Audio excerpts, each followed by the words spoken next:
Hello everyone. আজ করলাম একটা বড় যুদ্ধ জয়।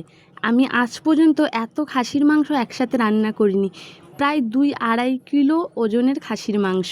তো যাই হোক, সেদিনে বাড়িতে না লোকজন এসেছিলো, তার জন্য এতগুলো মাংস আনা হয়েছে।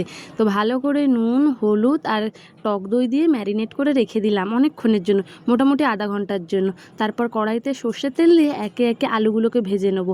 তোমরা আবার বলো না যেন কড়াইটা নোংরা। তার আগে পটল চিংড়ি করেছিলাম, তার জন্য। তো ফোড়নে দিলাম গোটা জিরে, তেজপাতা, শুকনো লঙ্কা, পেঁয়াজগুলো দিয়ে ভালো করে ভাজা হয়ে গেলে আদা রসুনের বাটা আর টমেটো দিয়ে দেবো। দিয়ে ভালোভাবে কষাবো। কষানো হয়ে গেলে ম্যারিনেট করা মাংসটা ওর সাথে ভালোভাবে নাড়ি চাড়িয়ে নিয়ে খানিকক্ষণের জন্য ঢাকা দিয়ে দেবো। এরপর ঢাকা খুলে হলুদ গুঁড়ো, একটু বেশি করে লঙ্কা গুঁড়ো আর জিরে গুঁড়ো দিয়ে ভালোভাবে কষাবো।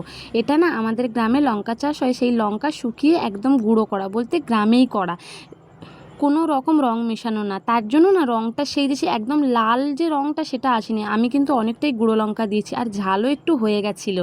তারপর ভালোভাবে কষানো হয়ে গেলে মাংস থেকে তেল ছেড়ে দিলে ভেজে রাখা যে আলুগুলো সেগুলো একে একে দিয়ে আবার খানিকক্ষণ কষাবো। কষানো হয়ে গেলে মাংসগুলোকে ট্রান্সফার করবো প্রেশার কুকারে। তারপরে দিয়ে যে কড়াতে জল দিয়ে ভালোভাবে কড়াটা ধুয়ে নেবো। এবার ওই জলটাকে খানিকক্ষণ একটু গরম করে নিয়ে ওই জলটা দিয়ে দেবো আর ওপর থেকে একটু গুঁড়ো গরম মশলা ছড়িয়ে দেবো। ছড়িয়ে দিয়ে 3-4টে সিটি দিয়ে নিলেই তৈরি। এক কথায় অসাধারণ খেতে হয়েছিল।